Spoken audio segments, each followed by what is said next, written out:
ప్రభుదాస్ గారి జ్ఞాపకార్థ కోరికను బట్టి నీకు వందనాలయ్యా తండ్రి ప్రభా.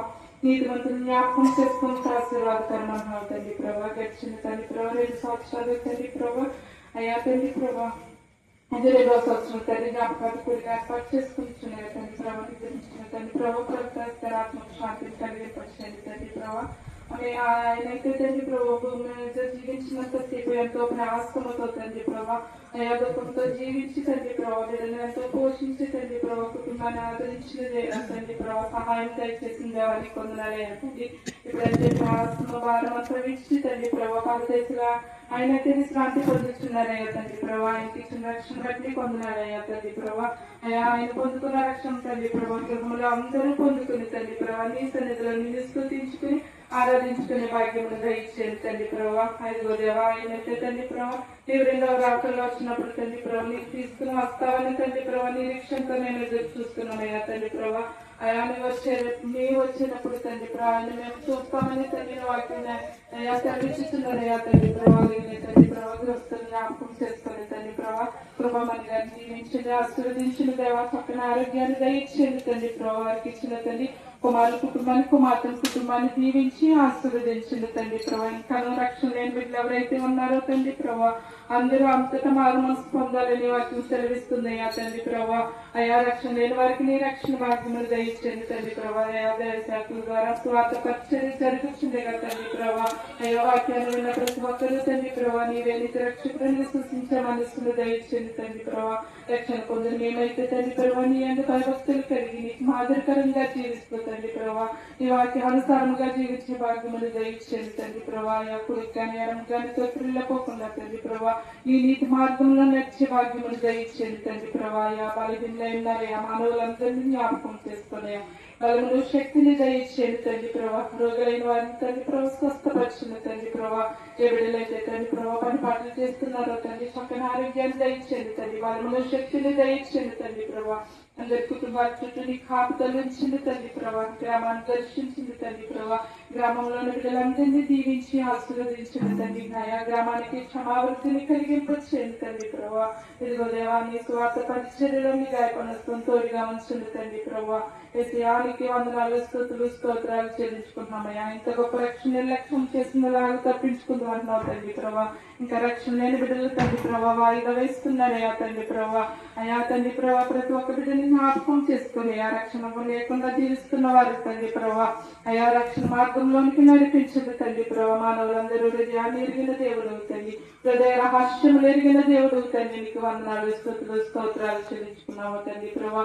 రాత్రికాల సమయంలో తండ్రి ప్రభా గృహస్థుని జ్ఞాపకం చేసుకుని ఆ తండ్రి ప్రభా గృహంలో మీరు చేసిన మేలుని బట్టి నీకు వందనాలయ్యా. అయా కుటుంబం పట్ల తండ్రి ప్రభా ఇంకేమైతే తండ్రి ప్రభా ఆయా కార్యములు జరగబోతున్న వాళ్ళ సహాయములు దయచేయండి తండ్రి. గృహం దీవించి ఆశీర్వదించి మరొకసారి తండ్రి ప్రభా నిద్రించిన ప్రభుదాస్ గారి ఆత్మకు శాంతిని కలిగింపచేయమని వేడుకుంటున్నామయ్యా. తండ్రి వచ్చిన సంఘాన్ని దీవించింది తండ్రి ప్రభా. అలిగిన దైవ కుటుంబాన్ని దీవించి ఆశీర్వదించింది తండ్రి ప్రభా. ఇంతవరకు పాటల్లో స్తుతుల్లో ఆరాధన మా మధ్య ఉన్నారే. ఎప్పుడైతే తండ్రి వాక్య సమయానికి వచ్చినాయా తండ్రి ప్రభా దైవ నిలిచి మాట్లాడొచ్చుండగా తండ్రి ప్రభా. అయ్యా ఏ వాక్యం అయితే తండ్రి ప్రభా సేవకుల ద్వారా మాతో మాట్లాడనున్నాయో తండ్రి ప్రభా. అయ్యా తండ్రి చక్కని జ్ఞానమునిచ్చి తండ్రి ప్రభా మాట్లాడడానికి సహాయం దయచేయండి తండ్రి ప్రభా. మాట్లాడిన ప్రతి మాట తండ్రి ప్రభా విని విశ్వసించే మనసును అందరికీ దయచేయమని చిన్న ప్రార్థన కొద్ది ప్రార్థన ప్రతిఫలం దయచేయమని వేసినాము నడి వేడుకుంటున్నాం తండ్రి. గృహస్థులు సాక్ష్యాన్ని తెలియజేయండి. తర్వాత వాక్యానికి వెళ్దాం.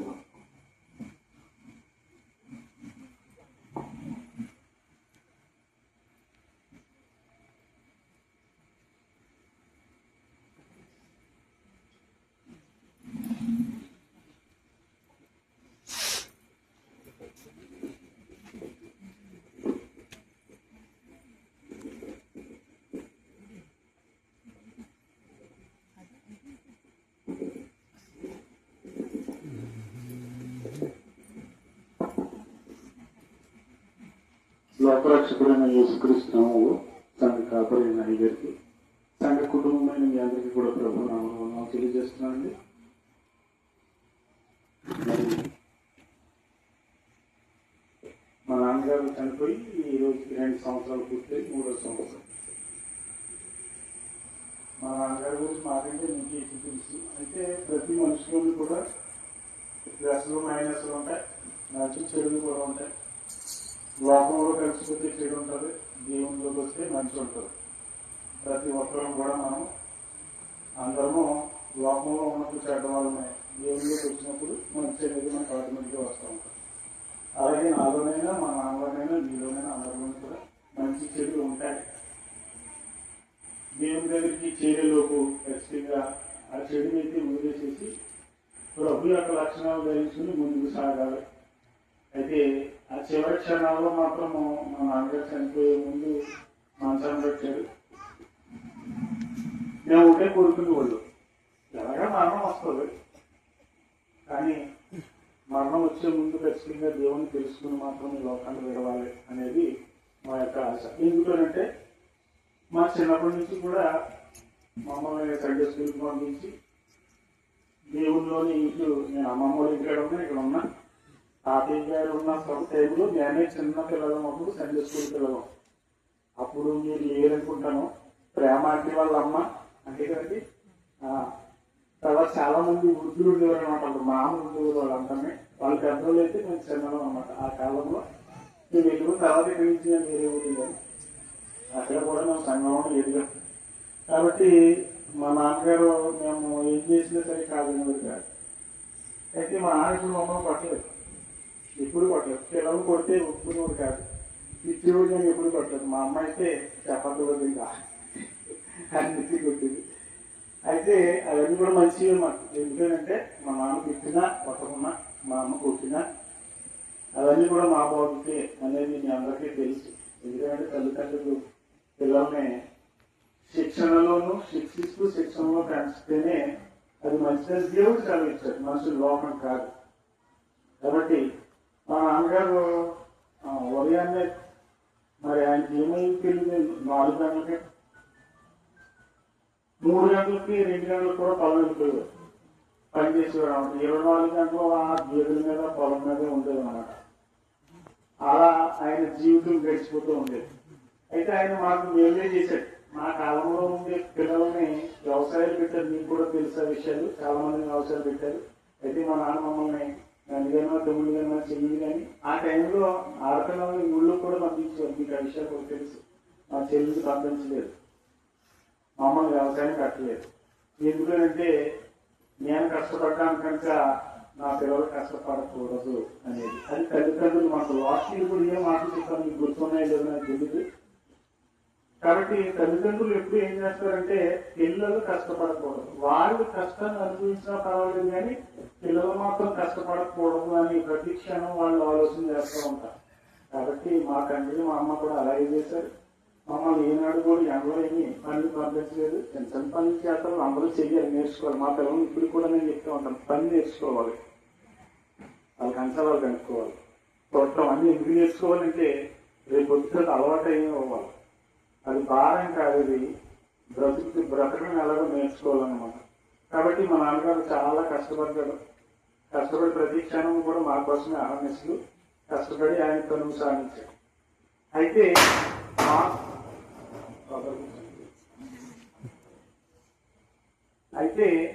ఆయన అంత కష్టపడ్డాడు, కానీ ఆ కష్టానికి రుణాన్ని మేమైతే తీసుకోలేము. ఎందుకంటే ఆయన కాలం అయిపోయినప్పుడు మేము అప్పుడప్పుడు ఎదుగుతూ ఉంటాం, కానీ రుణాన్ని ఎవరు కూడా, తల్లిదండ్రుల రుణాన్ని పిల్లలు ఎవరు కూడా తీసుకోలేరు. ఎందుకంటే వాళ్ళు ఎదిగే టయానికి వాళ్ళకి తండ్రి ఒక లక్షణాలు తెలిసే టయానికి మనము వాళ్ళకి కాలం అయిపోతూ ఉంటుంది, మనకి ఎదుగుతూ ఉంటాం. అప్పుడు మనం ఏం చేయలేము, అప్పుడప్పుడే తెలిసిన వయసు ఉంటుంది అన్నమాట. కాబట్టి ఆయనకి మేము ఏమీ చేయలేదు. కానీ ఏమైనా చేయగలిగేది ఒక్కడే ఉంటాడు, దేవుడు ఉంటాడు. కాబట్టి ఆ దేవునికి నేను ప్రార్థన చేశాను, మా ఇంట్లో అందరూ కూడా ప్రార్థన చేశారు. ఏమంటే ఆయన మాత్రం దేవుని సన్నిధికి చేరాలి అంటే. అయితే దేవుని సన్నిధికి చేరారా లేదని మనం ఏం చెప్పలేం. అది ఎవరి యొక్క హృదయాన్ని బట్టి దేవుడు తీర్పు తీరుస్తాడు, మనం అయితే తీర్పు తీర్చలేం. ఎందుకంటే నాలో కొన్ని చెడుగా కనిపించవచ్చు, కానీ నాకు ఎప్పుడు మారు మనసు వస్తుందో నేను ఎప్పుడు తెలియదు. అది దేవుడికే తెలుస్తుంది. చెడ్డ క్రియలు మనిషికి కనిపిస్తాయి, కానీ మంచి క్రియలు మారు మనసు అనేది దేవునికి మాత్రమే కనిపిస్తాయి. కాబట్టి మా నాన్న చివరి క్షణాల్లో మారేనే నేను అనుకుంటున్నాను. కాబట్టి దేవుని చిత్తం. ఆయన మరి ఏ తీర్పు తీరుస్తారో ఆయనకి నాకైతే తెలియదు. అయితే మేమైతే మా తండ్రికి ఏ నీరులు మేము చేయలేకపోయాము.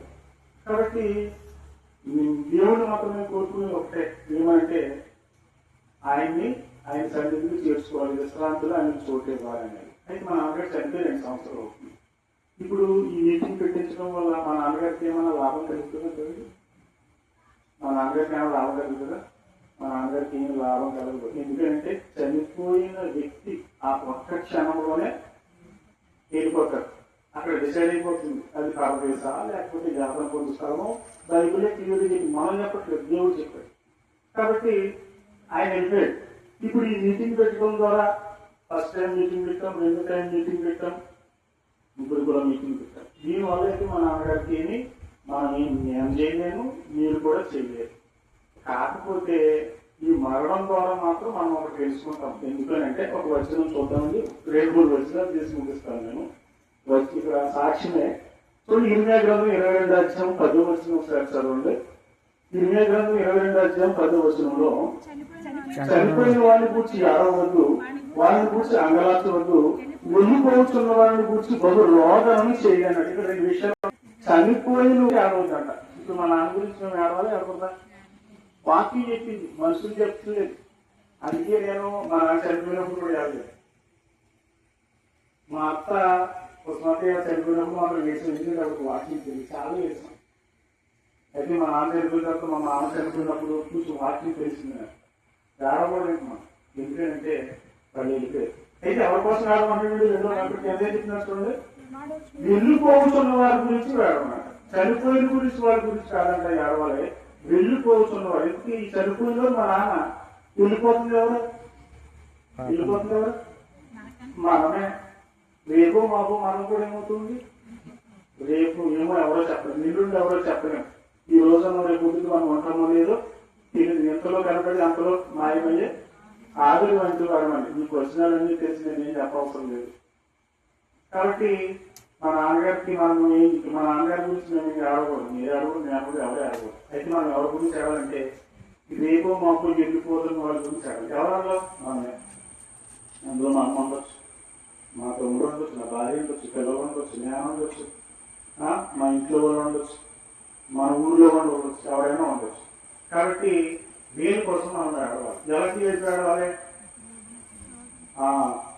మేము సండే స్కూల్కి వచ్చి ఎందుకంటే చిన్నపిల్లలకు వాక్యాలు ఎందుకు చెప్తున్నారంటే వాళ్ళు దేవుళ్ళు నడిపించాలి. నాకంటే ఖాళీ లేదు, అయినా సరే ఖాళీ చేసుకుని ఇంకొస్తున్నాం అంటే దేవుళ్ళు ఖచ్చితంగా చిన్నపిల్లలను నడిపించాలి. బాల్యం అంటే వాళ్ళకి పునాది వేయాలి. పెద్ద దిగిన తర్వాత లోపం కూడా తెలుసుకోకూడదు, దేవుని దగ్గరే ఉండాలి. వాళ్ళు మరణం ఈ లోకాన్ని గురించి వెళ్ళారంటే ఖచ్చితంగా వాళ్ళు కన్ను మూస్తే దేవుని పాదాల దగ్గర ఉండాలనేది ఆశ. కాబట్టి మా నాన్నగారి గురించి అయితే మేమగా మీరుగానే ఆడవలసిన అవసరం లేదు. కానీ ఆడవలసింది ఎవరంటే బ్రతుకున్న వాళ్ళు రేపు మాకు వెళ్ళిపోతారు. వీళ్ళ కోసం, మా ఇంట్లో వీళ్ళ కోసం నేను ఆడాలి, మీ ఇంట్లో కోసం మీరు వేడాలి, మన ఊళ్ళో అందరి కోసం మనము వేడాలి. మరి ఆలోచన చేస్తున్నారా?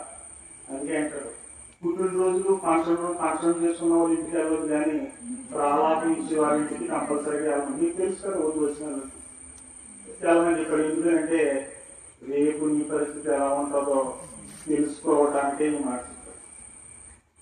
కనుక మనం కన్ను మూస్తే ఖచ్చితంగా దేవుని పాదాల దగ్గర ఉండాలి. ఇంక మా నాన్నగారికి చేసే మేలేమీ లేదు. నేనేమన్నా నేను చేయాలనుకుంటే మా అమ్మకి చేయాలి, నాకు చేసుకోవాలి, నా భార్య చేయాలి, నా తమ్ముడు చేయాలి, నా చెల్లికి చేయాలి, వాళ్ళ కుటుంబాలు చేయాలి, బిడ్డలు చేయాలి, ఈ గ్రామానికి చేయలేము. నేనేమన్నా చేయాలంటే ఆస్తి అవసరం లేదు, మనకి అంతస్తులు అవసరం లేదు, దేవుని వాక్యం ఉంటే చాలు. అందుకే నేను ప్రతిరోజు వాక్యం నేర్చుకుంటాం. ఉదయం సాయంత్రం కూడా మేము 2004 నుంచి వాక్యం నేర్చుకోవడం మొదలుపెట్టాం. ఎప్పుడు చదువుతుందంటే అవదంట. నాకు నేర్పించిన వాళ్ళు ఏమన్నారంటే వాక్యం 1 సంవత్సరం 2 సంవత్సరాలు నేర్చుకుంటే అవ్వదు, నిరంతరము నేర్చుకోవాల్సిందే. మీరైనా అంతేకాదు, మీరు సంగతి ప్రతి ఆధారం నుంచి వస్తున్నారు, మనం నేర్చుకోవడానికి వస్తున్నారు. నేర్చుకుని ఏం చేస్తారు అంటే మన కుటుంబాల కోసం ఆడవాలి. ఏమని ఆడాలి? తండ్రి, నా ఇంట్లో ఉన్న ఆత్మలన్నీ కూడా ఈ పాదాల దగ్గరికి చాలాలని ఆడాలి. కాబట్టి ఆ విధంగా మీరు అందరూ కూడా ఆలోచన చేస్తారని ప్రతిరోజు నేను నా కుటుంబం కోసం కానీ నా గ్రామం కోసం కానీ బంధువుల కోసం అందరికీ ఉదయం సాయంత్రం కూడా ప్రార్థన చేస్తాం. మరి మీరు ఎంతమంది చేస్తున్నారు నాకైతే తెలియదు. నిజంగా మనం ప్రార్థన చేస్తే మన గ్రామాలని మారిపోతాయి. కాబట్టి ఖచ్చితంగా మీరు ఏం చేయాలి? విశ్వాసంతో నమ్మకంతో బలంగా మనం దేవుని నుండి ప్రార్థన చేయాలి. కాబట్టి ఇంక నేను ఏమన్నా చేయాలంటే ఎవరు చేయాలి? నేను ఏమన్నా కుటుంబంగా ఎవరికి ఉన్న వాళ్ళ కోసమే చేయాలి. ఎందుకంటే రేపు మోసన్నాము ఇంకా అన్నట్టు వెళ్ళిపోతున్న వాళ్ళ గురించి బహురోధన చేయండి. చనిపోయిన గురించి వారికి అడగండి. వెళ్ళిపోతారు, రేపు ఎల్లుండి ఒకరి నుండి వెళ్ళిపోయే వాళ్ళ కోసం మనము ఏడవాలి అనేసి. ఎందుకంటే ప్రసంగి గ్రంథం 9:5 చూడండి ఒకసారి. ప్రసంగి గ్రంథము 9:5 ప్రసంగి గ్రంథం 9:5 ఏమన్నారంటే ప్రతి ఇంటి వారు తమ శత్రువులను ఎదుగుతుంది. మనం అందరికీ తెలిసా కదండి చనిపోతున్నాను. నిజమా? తెలిసా తెలియదా? తాగోదు తెలిసా మనం చనిపోతుందని, సిగరెట్ తాగేవాడికి తెలిసా చనిపోతుందని, ఈ లోకంలో కలిసిపోతున్న వాడికి తెలిసా చనిపోతుందని, అయినా సరే మనకు ఒక మోటం ఉంటుంది. ఎందుకంటే లోకంలో కలిసిపోయి నాకేం కాదు అని అనుకుంటుంది. కాబట్టి బ్రతికుంటూ వరకు శత్రువుని ఎందుకు అయితే చచ్చిన వారు ఏమీ ఎరగరు. ఇప్పుడు మా నాన్నగారికి ఏం చేద్దామన్నా ఏమి తీసుకుంటాడండి.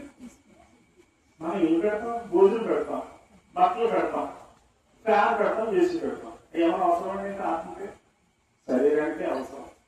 ఎందుకు చెప్తున్నానంటే నేనేం వాకింగ్ చెప్పట్లేదు, మా నాన్న సాక్షిగా చెప్తున్నాను. ఎందుకంటే చనిపోయిన తర్వాత మీ అమ్మగారికైనా మా అమ్మగారికైనా, మీ నాన్నగారికైనా మా నాన్నగారికైనా, మీ బంధువులకైనా మా బంధువులకైనా ఏమీ చెయ్యలేము. నేను చెప్పదలుచుకున్నది ఏంటంటే బ్రతికి ఉండగానే ఏదైనా చేయగలరు. వాళ్ళకి మంచి ఆహారం పెడతారా, మంచి వస్త్రం పెడతారా, మంచిగా మంచిగా చేస్తారా, మర్యాద చేస్తారా, వాళ్ళని ప్రేమిస్తారా, ఏం చేస్తారో మీరు వాళ్ళు చచ్చిపోయి లోపల చేసేయండి. చనిపోయిన తర్వాత ఏదో చేస్తాం, తర్వాత చేద్దాం అనుకుంటే చేయడానికి నువ్వు ఉండవు, చేయించుకోవడానికి వాళ్ళు ఉండవు. కాబట్టి మనం ఎప్పుడైనా ఒక మనిషిని ప్రేమించాలని అంటే ఎప్పుడు ప్రేమించాలని? చచ్చిపోయి ప్రేమిస్తాము. ఏం ప్రేమించాలి? నువ్వు మా నాన్న ప్రేమించాలి, మీరు ప్రేమించాలా? ఏం ప్రేమించాలి? కాబట్టి బ్రతుకున్నప్పుడే ఖచ్చితంగా వాళ్ళని వాళ్ళ మాట వినడం, వాళ్ళకి సహాయం చేయడం, వాళ్ళు కోరుకున్న విధంగా మనం బ్రతకడం, వాళ్ళ మాట విని వాళ్ళకి మంచి చేసి మేలు చేసే విధంగా మనం ఉంటే అదే నిజమైన ప్రేమ. అదే మనం నిజంగా వాళ్ళకి ఏమన్నా చేయగలుగుతాం. చివరి వచ్చిన ఒక విషయం చూసి మనం మిగులుతాము. ప్రసంగి 9:10 చూడండి ఒకసారి. 9:10 ఎవరిచ్చారండి దేవుడు పని? మనకి మీ అందరికీ వంట చేయమని దేవుడు పనిచ్చాడు. ఏం చేయాలి? మీరు చక్కగా ఉండి మీ భర్తలకి, మీ పిల్లలకి, మీ అత్తగారికి, మా ఆయనగారికి, మీ అత్తగారిని ఇప్పుడే ప్రేమించలేదు, మీ మాయగారిని ఇప్పుడే ప్రేమించండి, మీ భర్తలను మీ భార్యను ఇప్పుడే ప్రేమించండి, మీ పిల్లల్ని ఇప్పుడే ప్రేమించండి. తర్వాత ఏం ప్రేమించలేదు. డబ్బులు ఏమో అవసరం లేదు ప్రేమకి. దేవుడు ఆల్రెడీ మనకు శక్తి ఇచ్చాడు. ఆ శక్తిని ఉపయోగించి మనం ప్రేమించాలి. చేతకు నీ చేతికి వచ్చిన ఏ పైన శక్తి లోపం లేకుండా చేయము. నీవు పాతాల మందు పని అయినను ఉపాయమైనను ఏమి ఉండదు. అక్కడ ఏమన్నా చేస్తాం, అక్కడేదో చేస్తాం వెళ్ళిపోయానంటే అక్కడ పని లేదంట. మరి ఎక్కడ ఉంది? ఇక్కడే పని ఉంది. కాబట్టి బ్రతుకున్న వాళ్ళకి ఏదైనా సాయం చేయాలనుకుంటే ఇక్కడే చేయండి. అది మీ వాళ్ళు, మీ ఇంటి వాళ్ళకైనా, మీ ఇంకోటి వాళ్ళకైనా, మీ బంధువులకైనా, ఎవరికైనా ఇక్కడే చేయాలి. కనుక నేను మరి మా నాన్నగారికి ఉపయోగించానే ఉన్నాం. మాట వ్యతిరేకించి ఏమి లేము. లోపరంగా ఏమైనా మాట్లాడితే కొంచెం హెచ్చరికలు చేస్తూ ఉండేవాళ్ళము. ఎందుకంటే లోకంలో కలిసిపోకూడదు ఎవరైనా సరే. కాబట్టి మీకు ఎవరికైనా హెచ్చరికలు చేయాలనుకుంటే లోకంలో కలిసిపోతున్న వాళ్ళకి హెచ్చరికలు చేయండి. వాళ్ళు చిన్నవాళ్ళైనా పెద్దవాళ్ళైనా కంపల్సరీగా చేయాలి. ఎందుకంటే పెద్దవాళ్ళకి అన్ని విషయాలు తెలియాలి అనేమి లేదు, చిన్నవాళ్ళకి కూడా తెలుస్తుంది. ఎందుకంటే దేవుని బట్టి, అంటే దేవుని యొక్క వాక్యాన్ని బట్టి చిన్నపిల్లలు కూడా తెలుస్తుంది. కాబట్టి మనం చక్కగా నేర్చుకుని పెద్దవాళ్ళు నా మమ్మకి, మా తాతకి నేను వాక్యం చెప్పాను. ఎందుకు అంటే నాకు తెలుసు, వాళ్ళకి తెలియదు. కానీ వాక్యం యొక్క విలువ నాకు తెలుసు కనుక వాళ్ళకి నేను చెప్పగలిగాను అనమాట. కాబట్టి మీకు కూడా తెలియాలంటే మీరు బాగా నేర్చుకోవాలి. నేర్చుకుని ఆ వాక్యాన్ని మీరు పాటిస్తూ మీ కుటుంబాన్ని కూడా చెప్పగలిగిన అంతకు మించిన ప్రేమ మరొకటి, అంతకు మించి మేలు మన వారికి మనం ఇంకేమీ చేయలేము. కాబట్టి నేనైతే ఖచ్చితంగా వాక్యాన్ని అందించాలి. కాబట్టి నా కుటుంబం ఎక్కడికో కాదు, ఎవరికో చెప్పేసి నేను ఏం చేయలేను. ఎక్కడికెక్కడికి వెళ్ళిపోయి నేను ఏం చెప్పాను, నా కుటుంబాన్ని తెచ్చుకోవాలి. చెప్పడం అంటే చెప్పడం కాదు, చేసి చూపించాలి. నా జీవితంలో ఆ వాక్యం కనిపించాలి. నా కుటుంబం నేర్చుకోవాలి, నా బంధువులు నేర్చుకోవాలి, నా స్నేహితులు నేర్చుకోవాలి, నా గ్రామం నాలో ఆ వాక్యాన్ని చూడాలి, పాటించాలి. అదొక్కటే మా ఆశ. కాబట్టి ఈ రోజు మీటింగ్ పెట్టించడానికి ప్రధాన కారణం ఏంటి అంటే, మా నాన్నగారు చనిపోయిన రోజుని జ్ఞాపకం చేసుకోవాలి. అయితే జ్ఞాపకం అయితే చేసుకున్నాం. ఆయనకైతే ఏం చేయాలి, మనము చేయలేము, బ్రతుకున్నప్పుడే చేయాలి. ఇప్పుడు ఏమి చేయలేము. ఇప్పుడు ఎవరైనా చేయగలిగితేనేమో మా కుటుంబానికి, మా బంధువులకి, మా గ్రామానికి మాత్రమే నేను చేయలేదు. కాబట్టి ఈ రోజు నుంచి మనం ఆ పనిలో మనం ఉంటే, వాళ్ళని ఏమైనా దేవుని వైపు నడిపిస్తే, చిన్నప్పుడు మేము సండే స్కూల్కి వెళ్ళడం 10 మంది లేదు, 19 ఉన్నారు అంటే గట్టిగా 5 ఉండేవారు, 5 10 మంది ఉండేవారు. ఇది చాలా మంది అయ్యారు. కాబట్టి వాక్యం బాగా విస్తరించింది, ఇంకా విస్తరించాలి. అయితే మనకి కొంతమంది వస్తున్నారు, మిగతా ఏ దేవుడు రావట్లేదు.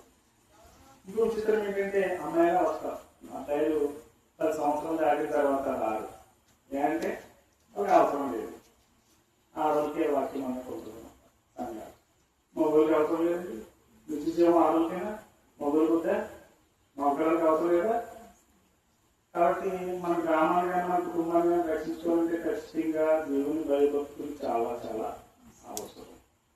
కాబట్టి ఈ రోజు మీటింగ్ పెట్టి ఏమన్నా ఒకవేళ నేను ఏమైనా చేస్తే మీరు మొక్కలు చెప్పడం అంతే, అంత మీరు చేయలేదు. కాబట్టి ఈ జ్ఞాపకాలు గురికి వచ్చిన మీ అందరికీ కూడా ప్రభు నామములో మరొకసారి వందనాలు తెలియజేస్తూ నా మాటలు ముగిస్తున్నాను. Thank you.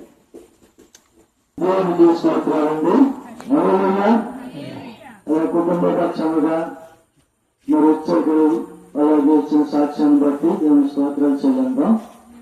అయితే ఒక మాట ఒకటి ఉంది కదా బైబిల్లో, మనకు అందరికీ తెలిసిన మాట, నీతో మాత్రం జ్ఞాపకం చేసుకున్నక ఆశీర్వాదకరం. మరి ఎందుకు ఏర్పాటు చేసుకున్నారు ఈ కూడిక? నీతో మాత్రం జ్ఞాపకం చేసుకోవడానికి. తర్వాత నీతిమంతులు అంటే ఎవరు తెలుసుకోవటం.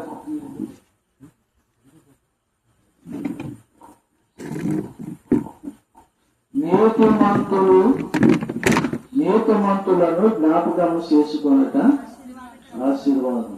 అంచేత కుటుంబంలో ఎవరు నీతిమంతులు అవుతారంటే, యేసు క్రీస్తునందు విశ్వసించిన వారు, నమ్మిన వారు, యేసుక్రీస్తు అంటే ఎవరో తెలుసుకున్నవారు, సృష్టికర్త అంటే ఎవరో తెలుసుకునేవారు,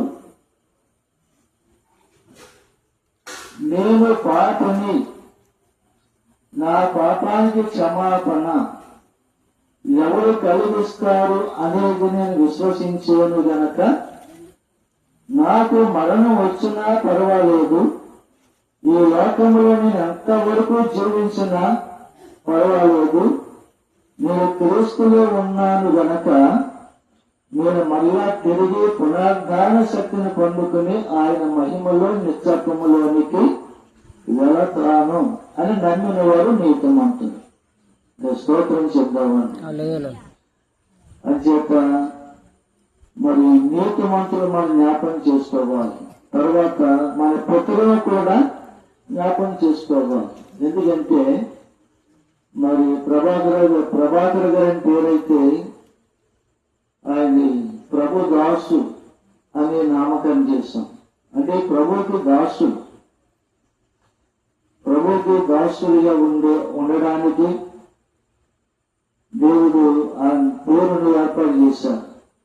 వారు ప్రభువుకి దాసులుగా ఉన్నా, ప్రభువుకి కుమారులుగా ఉన్నా, ప్రభువుకి కుమార్తెలుగా ఉన్నా మనం ఏం చేయాలంటే దేవుని చేత మాత్రమే మనము నీతిమంతులుగా మార్చబడగలము. నెమ్మది తీసుకోవటం చెప్పండి. చేత ప్రతి ఒక్కరు కూడా కుటుంబంలో, ఇప్పుడు సహోదరు కుటుంబంలో మరణం వచ్చింది. అయితే ప్రతి ఒక్కరికి మరణం ఉందని చెప్పి వాక్యం చెప్తుంది కదా. అయితే ప్రతి కుటుంబంలో కూడా పెద్దవారైనా చిన్నవారైనా ఎవరైనప్పుడు కూడా మరణము ఉంది కనుక ఆ మరణాన్ని తప్పించడానికి యేసుక్రీస్తు వారు ఈ లోకానికి వచ్చి మనం తప్పిస్తున్నందుకు దేవునికి మహిమ చెల్లించాలి. స్తోత్రం చెప్దాం. ఎందుకంటే మనము ఈ లోకములో ఉన్నంత కాలము కూడా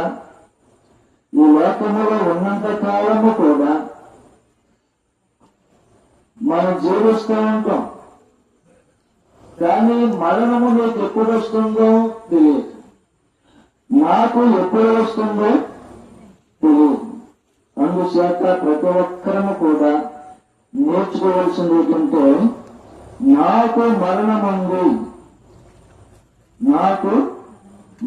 ఉంది కనుక నేను మరణించిన తర్వాత ఎక్కడికి వెళ్ళగలను అనేది ప్రతి ఒక్కరు కూడా తెలుసుకోవాలి. ఆ తెలుసుకోవటానికి ఈ బైబిల్ జ్ఞానం మనకి నేర్పిస్తా ఉంది. అందుకని భక్తులు, విశ్వసించినటువంటి భక్తులు సూటిగా మాట్లాడుతూ ఉంటారు. ప్రవక్తలు గాని దైవజనులు గాని ఏదైనా మనకి మరణమును సంభవించే లోపలనే మన ఇల్లు మనం ఏం చెయ్యాలట, చక్కబెట్టుకోవాలి. ఇల్లు అంటే మన ఇల్లు కాదు, పండుగ చక్క పెడతాం, లేక పెళ్లిళ్ళ కార్యక్రమం అయితే చక్క పెట్టుకుంటాం, లేక మెచ్యూరిటీ ఫంక్షన్ అయితే ముందుగా చక్క పెట్టుకుంటాం, లేకపోతే ఏదైనా ఆనందకరమైన కార్యం జరిగేటప్పుడు చక్క పెట్టుకుంటాం. ఆ చక్క పెట్టుకోవడం కాదు, మన జీవితం అనే ఇల్లును, హృదయాన్ని కూడా మరణం వస్తుంది, నాకు తప్పనిసరిగా మరణం ఉంది, నేను మరణిస్తాను, ఆ మరణం నాకు ఒక్కసారి వస్తుంది, ఆ ఒక్కసారి వచ్చే మరణము నుండి మళ్ళా నేను జీవించినంత కాలము కూడా నా వాళ్ళందరినీ చూస్తాను, నాకున్న పాపాత్మను చూసుకుంటాను, నాకున్న ఇల్లును చూస్తాను, నాకున్న పొలాన్ని చూసుకుంటాను, నాకున్న స్నేహితులు చూసుకుంటాను, నాకున్నటువంటి బంధువర్గాన్ని చూసుకుంటాను. ఇది లోకంలో ఉన్నంత కాలమా ఇవన్నీ మనం చూస్తాం. కానీ ఎప్పుడైతే మన కన్ను ఈ లోకంలో ముగించబడిందో, పరదేశికి వెళ్ళిన తర్వాత అక్కడ మళ్ళా నిజమైన జీవితాన్ని చూస్తాం. అక్కడ దేవుణ్ణి ఆరాధించే భాగ్యంలో వెళ్తాం. ఆ పరలోక మహిమ ఎలా ఉంటుందో చూస్తాం. కానీ ఇప్పుడు ఆ పరలోక మహిమను చూడాలంటే ఈ భూమి తోడుగా మనం చూడలేం. ఎందుకంటే మనకి శరీరము అడ్డుగా ఉంది. ఈ శరీరం అడ్డుగా ఉన్నా కానీ దేవుడు మనకి ఏం నేర్పిస్తున్నాడంటే, నీతిని, భక్తిని, విశ్వాసాన్ని, నిరీక్షణ ఇవన్నీ కూడా మనకి నేర్పిస్తూ ఉంటున్నాడు. అందుకని మనం ఎప్పుడు కూడా నీకు మరణం వచ్చినా, మాకు మరణం వచ్చినా, ఏదో క్షణములో, ఏదో రోజున, ఏదో మాసములో మనం అందరూ కూడా ఈ లోకాన్ని, భార్యను, బిడ్డలను, బంధువులను, రక్త సంబంధులను, మనకు కలిగినటువంటి ఏదైతే ఉందో అంతా కూడా విడిచిపెట్టి మనం వెళ్ళిపోవాలంటే లేకపోతే ఇవన్నీ నేను మరణించను, నేను ఇక్కడే ఉంటానని చెప్పి అనుకుంటారా? ఎవరు అనుకుంటారండి అలాగే? అందుకనే దేవుడు మరణానికి మరణాన్ని పెట్టాడు. మరణం అంటే మరణం ఎందుకు పెట్టాడంటే, నిజంగా వచ్చే జూన్ నెలలో 20వ తారీఖున ఏ గంటలో, ఏ క్షణములో నాకు మరణం వస్తుందని చెప్పి నాకు తెలిసిందనుకోండి, నాకు ఉన్నదంతా చక్కబెట్టేసుకుంటాను నేను. అలాగే మీకు తెలిసిందనుకో, మీకు ఉన్నదంతా కూడా చక్కబెట్టుకుంటాను. అంచేత కూడా మరణాన్ని మర్మముగా దేవుడు మనకి తెలియదు. అందుకే మధ్య కాలాల్లో కొంతమంది వచ్చామన్నారంటే, రాజకీయ నాయకులకి తెలియజేస్తూ ఉంటున్నారు, పలానా ఆయన ఎంతవరకు మరణిస్తాడు, ఇంతవరకు జీవిస్తాడని.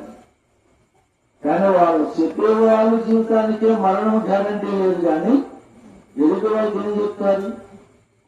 అన్ని కూడా మోసాలు కనుక మనము నేర్చుకోవలసింది, అనుసరించవలసింది వాక్యాన్ని మాత్రం అనుసరిస్తే మనము ఎప్పుడు మరణిస్తామో మనకు తెలియదు, కానీ మరణించే లోపల మాత్రం మన జీవితాన్ని తేటగా సర్టిపెట్టుకోవాలి. చూడండి, క్రిస్మస్ వచ్చిందంటే మరి ఇంచుమించు 15 రోజుల ముందే పనులు ప్రారంభించారు కదా. అది అయిపోద్ది, మళ్ళా సంవత్సరానికి మళ్ళీ సిద్ధపడతారు. కానీ అలా సిద్ధపడడానికి దేవుడు మనకి సమయాలు ఇవ్వలేదు. ఒక్కసారి జీవితాన్ని ఇచ్చాడు కనుక ఆ జీవితంలో మనం సిద్ధపాటు కలిగి ఉండాలంటే నీతిగా వాక్యాన్ని మనం అనుగ్రహింపజేసుకుంటూ ఆ వాక్యంలో నడుచుకుంటూ విశ్వాసముగా, మరి ప్రభుదాస్ గారు కూడా ఆయన అనుసరించారు, విశ్వసించారు, ఆయన పాపాన్ని విడిచి పెట్టారు. అంచేది ఎవరైనప్పుడు కూడా మనము నీతిమంతులుగా తీర్చలేము, కానీ దేవాది దేవుడైన యేసుక్రీస్తు మాత్రమే ఆయన నమ్ముకున్న వారిని, ఆయన వెంబడించే వారిని, ఆయన అనుక్షణం కూడా సేవించే వారిని ఆయన మాత్రమే పరిశుద్ధులుగా, యథార్థవంతులుగా, నీతిమంతులుగా చేసే శక్తి యేసుక్రీస్తులో ఉందని చెప్పి మనం నమ్మాలి. స్తోత్రం చెప్తామా. ఒకవేళ ఈ రాత్రి ప్రభువునందు రక్షణ పొందకుండా, మనకి పాప క్షమాపణ పొందకుండా, మన విశ్వాసము లేకుండా, నిరీక్షణ లేకుండా దేవుని యొక్క సాన్నిధ్యములో మరణం వచ్చినందుకు రాత్రికాల సమయంలో ఆ ఆత్మ ఎక్కడికి వెళుతుందని చెప్పని తెలుసుకునే జ్ఞానం ప్రతి మనిషికి కూడా కావాలి. అంటే చూడండి, ఒక మాట తెలియజేస్తాను. 1వ కొరింథీ పత్రిక 15వ అధ్యాయము 19వ వచనం చదవండి. ఈ జీవిత కాలం మట్టుకు మనము క్రీస్తునందు నిరీక్షించిన వారమైన ఎడల మనుషులందరికంటే దౌర్భాగ్యమై ఉందమంటాడు పౌలు గారు.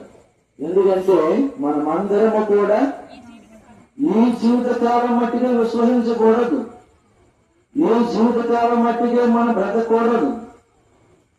ఈ లోకములో మనం జీవించినంత కాలము కూడా వ్యర్థమే, కానీ వ్యర్థము కాని రాజ్యము ఒకటి ఉంది కనుక మనకి ఆ రాజ్యానికి నిత్యము కూడా దౌర్భాగ్యమైన స్థితిలోనికి వెళ్ళకూడదని పౌలు గారు తెలియజేస్తూ ఉన్నారు విశ్వాసులకు. ఎందుకంటే మనము దేవుని యొక్క సాన్నిధ్యములో సంఘం ఎలాగుండాలో ఎల్లప్పుడూ కూడా జీవించే సంఘముగా ఉండాలట. అలాగే కుదురుతుంది. మరి లోపల మనం ఉన్నాం కదా, మనకి మరణం వస్తే మనం చనిపోతాం కదా, సంఘం ఎల్లప్పుడూ ఎలా జీవిస్తుంది అనుకుంటారు. కానీ సంఘం అంటే నీవు నేను అందుకగా బ్రతుకున్నంత కాలము జీవించాలి, భక్తి చెయ్యాలి, హత్తుకోవాలి, విశ్వసించాలి. తర్వాత చనిపోయిన తర్వాత కూడా నిత్య జీవంలోనికి మనం ప్రవేశించాలి. అందుచేతే దేవుడు మనకి ఇచ్చిన గొప్ప భాగ్యం. ఈనాడు యేసుక్రీస్తు అంటే సోదరిగా చూస్తున్నారు, అవేళగా తిరుగుతున్నారు, అనేక మందిని అవమానకరముగా చూస్తున్నారు. వారికి అర్థం కావటం లేదు. ఇంకా మానవులకు దేవుని యొక్క ఉగ్రత వస్తుంది. ఇప్పటికే ఆయా దేశాల్లో కూడా దేవుని ఉగ్రతను చూస్తూ ఉంటుంది. అయినా కానీ మానవులకి ఏం కలుగుతారంటే జ్ఞానము కలగటం లేదు. ఇవన్నీ కూడా జరుగుతూ ఉంటాయి. 16వ శతాబ్దం నుంచి కూడా ఇవన్నీ జరుగుతూనే వస్తున్నాయి.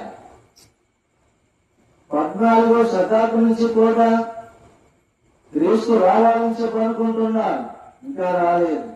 ఎందుకు రాలేదు? నీ గురించి రావటం ఆశం చేస్తున్నాడు. ఎప్పటికైనా మారుతావు అని, ఎప్పటికైనా పాదాల చెంత మన పాప క్షమాపణ కలుగుతుందని మనకి ఆయన జ్ఞానోదయాన్ని కలిగింపజేస్తున్నాడు. అయినకైనా మానవుడు వెలిగించుకోలేకపోతున్నాడు.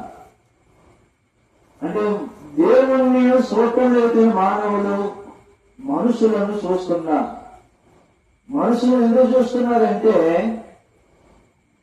ఇంతే కదా మనిషి యొక్క జీవితం, ఇంతే కదా మానవుడే నడుచుకోవటం, పుట్టిన నుంచి చచ్చే వరకు కూడా ఈ ప్రయాసము ఇదంతా కూడా మనం చేసుకున్నాం కదా.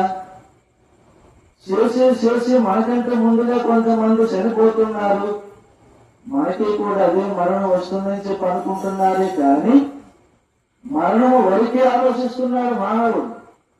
కానీ మరణము తరువాత జీవం ఉన్నదని చెప్పి తెలుసుకోలేకపోతున్నా. ఆ జీవం గురించి తెలియజేయడానికి యేసుక్రీస్తు వారు లోకానికి వచ్చారు. ఆయన ప్రత్యక్షపరుచుకుంటున్నారు, అందరినీ కూడా బ్రతికిస్తున్నాడు. 20వ వచనం చదవండి. అదే జయములు. ఎప్పుడైతే నిద్రించిన వారిలో ప్రథమ ఫలముగా క్రీస్తు మృతులలో నుండి లేపబడి ఉన్న మనుషుని ద్వారా మరణము వచ్చును గనుక మనుషుని ద్వారానే మృతుల పునరుద్ధానమును కూడా కలిగను. కలవచను. ఆదామునందు అందరూ ఎలాగ మృతి పొందుతారో మృతి పొందుతున్నారు, అలాగనే క్రీస్తునందు అందరూ బ్రతికించబడుతున్నారు. అంటే ఒక మనిషి ద్వారా పాపం వచ్చింది కనుక ఆ పాపము మరణానికి నడిపిస్తుంది కనుక, అలాగే యేసుక్రీస్తు వారు ఒక మనిషి కుమారుడిగా వచ్చారు కనుక ఈ పాపములో వెళ్లిపోతున్న మానవుణ్ణి, మరణానికి వెళ్లిపోతున్న జీవితాన్ని మార్చడానికి యేసుక్రీస్తు వారు మన స్థానములో ఆయన మరణ శిక్ష పెట్టారు. అందుకని ఆదామునందు అందరూ మరణిస్తున్నారు, క్రీస్తునందు అందరూ కూడా బ్రతికించబడుతున్నారని తెలుసుకోవాలి. స్తోత్రం చెప్దామని ఈనాడు ప్రతి ఒక్కరిని కూడా యేసుక్రీస్తు వారు బ్రతికించడానికి వచ్చాడా లేక మరణించడానికి వచ్చాడా? చెప్పండి. బ్రతికించడానికి వచ్చాడా లేక మరణానికి అప్పచెప్పడానికి వచ్చాడా? బ్రతికించడానికి ఎందుకు వచ్చాడంటే ఆయనలో జీవం ఉంది కనుక, ఆ జీవం కలిగిన దేవుడు కనుక నిత్యత్వం పరలోకములో జీవిస్తున్నాడు కనుక ఆ జీవాన్ని మనలోనికి పంపించాడు. ఇంకా కిందకి చదవండి వాక్యం. ప్రతి వాడును తన వరుసలోని బ్రతికింపబడు. ప్రథమ ఫలము క్రీస్తు. అంటే ప్రథమ ఫలము క్రీస్తు అంటే ఎప్పటిలో భక్తులైన వారు గాని, మనుషులైన వారు గాని, రాజులైన వారు గాని, రాజ్యాధికారులైన వారు గాని, మంత్రులైన వారు గాని, ఎమ్మెల్యేలైన వారు గాని, లేకపోతే లోకములో ఎంత వాదాలు ఉన్నట్టు వారైనా గాని ఎవరు కూడా చనిపోయినా కానీ బ్రతికించలేకపోయారు. కానీ ఏదైతే ప్రథమ ఫలముగా ఆయన బ్రతికి ఉన్నాడు కనుక మనల్ని కూడా బ్రతికిస్తున్నాడు. ఆ సత్యాన్ని ప్రతి ఒక్కరు కూడా తెలుసుకోవడానికి ఈనాడు యేసుక్రీస్తు వారిని నమ్ముకోవాలని వాక్యం మనకందరికి కూడా తెలియజేస్తా ఉంది. ఎందుకంటే కుటుంబంలో నేను నమ్ముకున్నాను, ఇంకెవరు నమ్ముకోలేదు, లేక ఇద్దరు ముగ్గురు నమ్ముకున్నారు, ఇంకా ఒకరు ఇద్దరు ఉండిపోయారు. ఒకవేళ మరణం వస్తే మనం ఎక్కడికి వెళ్తాం? నమ్ముకోలేని వారికి మరణం వస్తే వాళ్ళు ఎక్కడికి వెళ్తారు అనేది ప్రతి మనిషి కూడా తెలుసుకోవాలి. మనం రక్షించబడ్డాం, మనం విశ్వసించాం, మన పాపాలు కడగబడ్డాయి, యేసుక్రీస్తు అని చెప్పి నిర్ణయం, ఆయన మార్గం నడుచుకుంటున్నాం. మరి మనం నడుచుకున్నప్పుడు మన ఇంటిలో ఉన్నవారు రక్షణ పొందకుండా ఉన్నారు కనుక వారు ఎక్కడికి వెళ్తారు? అందుకని యెహోషువ ఏమన్నాడంటే, మీరు ఎవరిని సేవిస్తారో నాకు తెలియదు కానీ నేనును నా ఇంటి వారును యెహోవానే సేవిస్తానని చెప్పి అంటున్నాను. ఇంటి వారందరూ కూడా దేవుణ్ణి సేవించాలి, అనుసరించాలి, ఆజ్ఞలు పాటించాలి. ఇప్పుడు కొంతమంది రక్షించబడిన ఆజ్ఞలే పాటించలేకపోతున్నారు. దేవుడు మనకి సులువైనటువంటి రాజ్యం ఇచ్చాడు, భారవాన్ని మనకి ఇవ్వలేదు. భారవాన్ని ఇచ్చినట్లయితే మనం అసలు మొయ్యలేం. మానవుడు ఎంత పాప భారమైనా మోస్తున్నాడు, ఎంత బరువైనా మోస్తున్నాడు, ఎంత ప్రయాసమైన పడుతున్నాడు. భార్య బిడ్డల కొరకు, కుటుంబ సభ్యుల కొరకు, లేకపోతే తన జీవితం కొరకు, తన పిల్లల కొరకు, చదువుల కొరకు, ఉద్యోగాల కొరకు, ఉద్యోగం వచ్చిన తర్వాత వాళ్ళ పెళ్లిళ్ళ కొరకు, పెళ్లిళ్ళు అయిన తర్వాత వాళ్ళ సంతానం కొరకు, ఎన్నో రకాల ప్రయాసము మానవుడు పడుతున్నాడు. ఎందుకు ప్రయాసం అది? ఎందుకంటే దేవుడు కోరుకున్నది నీ ఒక ఇంటి వాడిగా ఉండాలి, నీ కుటుంబముగా ఉండాలి. కుటుంబముగా నేను నిన్ను ఏర్పాటు చేశాను కనుక నా నామాన్ని బట్టి మీ కుటుంబ సభ్యులందరూ కూడా ప్రతి దినదము కూడా ప్రార్థించాలని ఆయన కోరుకుంటున్న ఆ ప్రార్థనే మనందరినీ కూడా మారు మనిషికి, పాప క్షమాపణకి, నీతిమంతులుగా తీర్చబడ్డానికి, ఆశీర్వాదకరముగా ఉండడానికి, ఈ లోకములో ప్రభుత్వాలు అన్ని విషయాలు వెళ్ళిపోయారు. ఎవరు పట్టుకెళ్ళారంటారు? అయినా ఏం పట్టుకెళ్ళలేదు. రేపొద్దున మీరు పట్టుకెళ్ళరు, రేపొద్దున నాకు మనం వస్తే నేనేం పట్టుకెళ్ళను. ఏది కూడా శాశ్వతమైంది మనకి చెప్పాడా? లేదు. శాశ్వతమైంది దేవుడు మనకి పరలోకములో సిద్ధపరచడు కనుక అక్కడికే మనం వెళ్ళాలి, అక్కడికే మనము స్వార్థం ఉంది. అందుకని ప్రభువైన యేసుక్రీస్తు వారు మన కొరకు ఎందుకు వచ్చని మరణించాడంటే, ఈ లోకములో మీకు ఎవరికి ఏది లేదు, శాశ్వతంగా ఉన్నంతకాలం బ్రతకండి, ఉన్నంతకాలము తినండి, సంపాదించుకోండి. వస్త్రాలు ఉన్నాయి, ఆహారం ఇస్తున్నాం, అన్ని ఉన్నాయి, ఉద్యోగాలు ఉన్నాయి, డబ్బు ఉంది, అన్ని సంపాదించుకోండి, ఏం పర్వాలేదు. కానీ వాటితో పాటు నన్ను కూడా మీరు చేర్చుకోండి. ఎందుకు చేర్చుకోమన్నాడు ఆయన? ఆయన మనం చేర్చుకుంటే మనలో ఆయన ఉంటాడు, మనం ఆయనతో ఉంటాం కనుక ఇవన్నీ సంపాదించుకున్న ఇవన్నీ కూడా తక్షణమే ప్రాణం పోయిందంటే హృదయం మనసులోంచి ఎక్కడెక్కడ విడిచిపెట్టి వెళ్ళిపోవలసిందే. ఏదో కూడా మనం పట్టుకొని వెళ్ళలేము. అందుకని 1 తిమోతి పత్రిక 6వ అధ్యాయము 7వ వచనం చదవండి. నేను ముగిస్తాను, తర్వాత వాక్యం తెలియజేస్తాను. ఏమా? మనము ఈ లోకములోనికి ఏమీ తేలేదు, దీనిలో నుండి ఏమీ తీసుకొని పోలేము. ఏమి తెచ్చారా మీరు?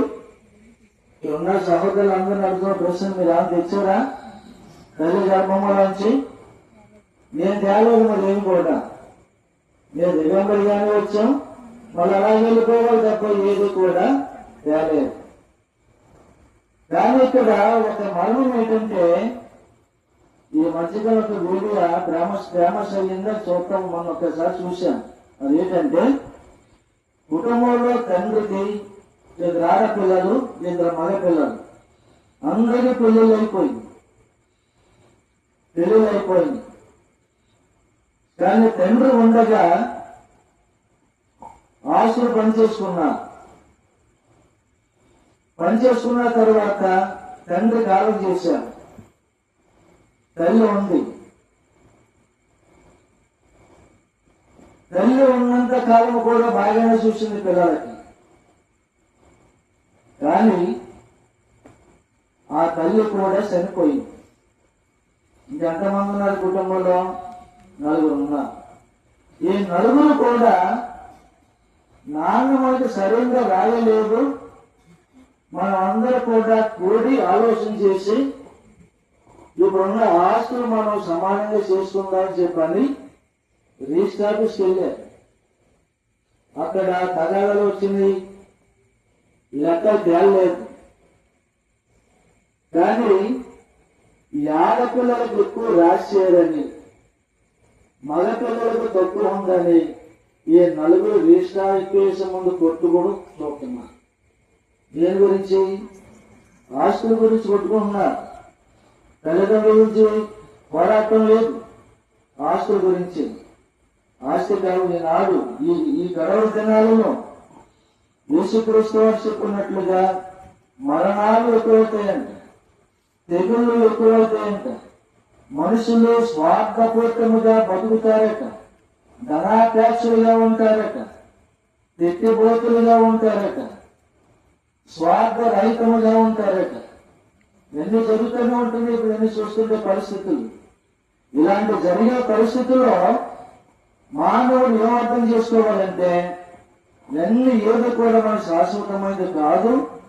నేను ఎప్పుడో ఒకప్పుడు ఏదో ఒక రోజున ఇదంతా విడిచిపెట్టి వెళ్ళిపోయి కనీసం ఇష్టపడి కొనుక్కున్న వస్తువుని పట్టుకెళ్ళను, ఇష్టపడి కొనుక్కున్న ఆ బంగారం కూడా పట్టుకెళ్ళను. నేను ఒకవేళ దేవుడు నాకు సౌందర్యకరమైన దేహాన్ని ఇచ్చాడు, అది కూడా నేను తీసుకుని పోలేను. దేవుడు నాలో పెట్టిన ఆత్మ మాత్రమే ఆయన సంతగా వెళ్తుంది కనుక అదే నాకు శాశ్వతముగా ఉంటుందని తెలుసుకునే జ్ఞానాన్ని దేవుడు మనకి ఇచ్చాడు. రెండు శాశ్వతం కాదు, ఎక్కడెక్కడ విడిచిపెడతాం. కనీసం నేను ప్రసంగం చేసినప్పుడు నేను చనిపోయిన తర్వాత మైక్ కూడా పట్టుకెళ్తానా, లేదా అక్కడ ప్రసంగం చేస్తాను నేను? మనకందరికీ ఒకే కాపరి ప్రభు యేసుక్రీస్తు వారు. మనందరం కూడా ఆయన ఎదుట వస్త్రము ధరించిన వాణి వల్ల మనం ఉండాలట, కనబడతా ఉంటా కదా. అంచేత మరణము పొందినవాడు, జీవం పొందినవాడు, మరణము పొందిన వారిని జీవం పొందిన వారు చూస్తారు, జీవం పొందిన వారిని మరణం పొందిన వారు చూస్తారు. అంచేత అక్కడ వారికి ఏడుపు దుఃఖము పళ్ళు పొరుగుడు ఎందుకు వస్తాయి? అక్కడ ఎందుకు సిద్ధపరిచే దేవుడు అక్కడ ఆ ప్రాంతాన్ని? ఇక్కడ భయంకరమైన ఉంది కనుక అందులోకి వెళ్ళకూడదు. మీరు తప్పించేవాడు నేనే కనుక అని చెప్పని దేవుడు మనకి కడవడుతున్నాడు, హెచ్చరికలు మనకి ఇస్తున్నాడు. స్తోత్రం చెప్తామండి. హల్లెలూయా అని చెప్పి చివరికి ఒక వాక్యం చెప్పని ముగిస్తాను. యెషయా గ్రంథము 57వ అధ్యాయము 1-2 వచనాలు చదవని ముగిస్తాను. నీతిమంతులు నశించుట చూసి ఎవరను దాని మనసును పెట్టరు. భక్తులైన వారు తీసుకుని పోగొడుచున్నారు. దేవుడు చూడకుండా నీతిమంతులు కొనుకోబడుతున్నారని వారికి తోచదు. తర్వాత వారు ఎక్కడ ప్రవేశిస్తున్నారండి? వాళ్ళు విశ్రాంతిలో ఉన్నారు. ఇప్పుడు ప్రవేశాలు ఎక్కడ ఉన్నారు? విశ్రాంతిలో ఉన్నారు. రేపు పొద్దున్న నీవు చనిపోయినా నేను చనిపోయినా ఎక్కడ వెళ్తాం? ఆ విశ్రాంతిలోనికి వెళ్తాం. మళ్ళీ వచ్చే సమయం వరకు కూడా మనకు అక్కడ విశ్రాంతి ఉంటుంది. ఈ భూలోకములో ఇప్పుడు సపోజ్ నాకు 60 సంవత్సరాలు అనుకోండి, రేపు 5వ తారీఖు 60 పూర్తి అవుతాయి, 60 వస్తాయి వచ్చే నెల 5. అయితే 60 సంవత్సరం 10 సంవత్సరాలు తీసేసిన 50 సంవత్సరాలు అంటే ఈ 10 సంవత్సరాలు మన బాల్య దినాలు ఉంటాం కనుక మనకి అంత జ్ఞానం సరిపోదు. ఈ 50 సంవత్సరాలు కూడా ఎంతో బ్రతికాం, ఎన్నో నేర్చుకున్నాం. ఇదంతా చూస్తుంటే మనకంటే పెద్దవారు, మనకంటే చిన్నవారు ఈ లోకాన్ని విడిచి వెళ్ళిపోతుంటే నాకు మాత్రం శాశ్వతమని చెప్పి అనుకునే జ్ఞానం మానవుడు లేదంటే ఇప్పుడు ఈ ప్రతి ఒక్కరికి కూడా మరణం ఉంది కనుక ఆ మరణాన్ని జయించాలంటే యేసుక్రీస్తు మాత్రమే మనకి జయించి ఆ నిత్యజీవం మనకి ఇచ్చారని చెప్పి తెలుసుకుని ప్రతి ఒక్కరు కూడా విశ్వసించాలి. అందుకని ప్రతి ఒక్క యేసుక్రీస్తు వారందరినీ కూడా బాగు చేయడానికి వాక్యానికి వచ్చాను. ఒక త్రాగబోతును బాగు చేస్తున్నా, ఒక తిప్పిబోతును బాగు చేస్తున్నా, ఒక వ్యభిచారుని బాగు చేస్తున్నా పరిశుద్ధ గ్రంథములో. అలా వాక్యాన్ని అనుసరించేవారు ఎవరున్నట్లయితే వారి జీవితం ధన్యమే అనుసరించిన వారికి, లేకపోతే అందులోగానే ఉండిపోతాం. అలాంటిది కాకుండా మరి సహోదరుడు ప్రభుత్వం పొందినటువంటి రక్షణ, వాడు మరి మందిరానికి వచ్చేవాడు కనుక విశ్వాసాన్ని కాపాడుకున్నారు కనుక మనము కూడా కడవరకు కాపాడుకోవాలి. మన పొందిన రక్షణ మన ఇంటి వారు కూడా తెలియజేయాలి, అందించాలి. మన కళ్ళ ముందు రక్షణ పొందుకోకుండా మన ఇంటిలో నశించిపోతుంటే మనకి ఇష్టమా? దేవుడు నశించిన దాన్ని వెలుగు రక్షించడానికి ఈ లోకానికి వచ్చారు. మరి ఆయనకంత ప్రేమ ఉంటే మన కుటుంబం మీద మనకెంత ప్రేమ ఉండాలి? దాన్ని అర్థం చేసుకుని ప్రతి ఒక్కరు తెలుసుకుని యెహోషువ వల్ల మనం అందరం కూడా ఆ ఇంటి వారందరూ కూడా యెహోవాను సేవించాలని చెప్పి తెలియజేస్తూ ఉన్నారు కనుక అటువంటి మార్గంలో మనం నడుచుకోవడానికి ప్రభు చూపించాలని తెలుసుకోవాలని చెప్పి తెలియజేసుకుంటూ ఈ గొప్ప మాటలను ముగిస్తున్నాను. స్తోత్రం చెప్తాము. ఈ మాట తెలియజేస్తారు. సమయాన్ని మేము ముగించుకుందాం.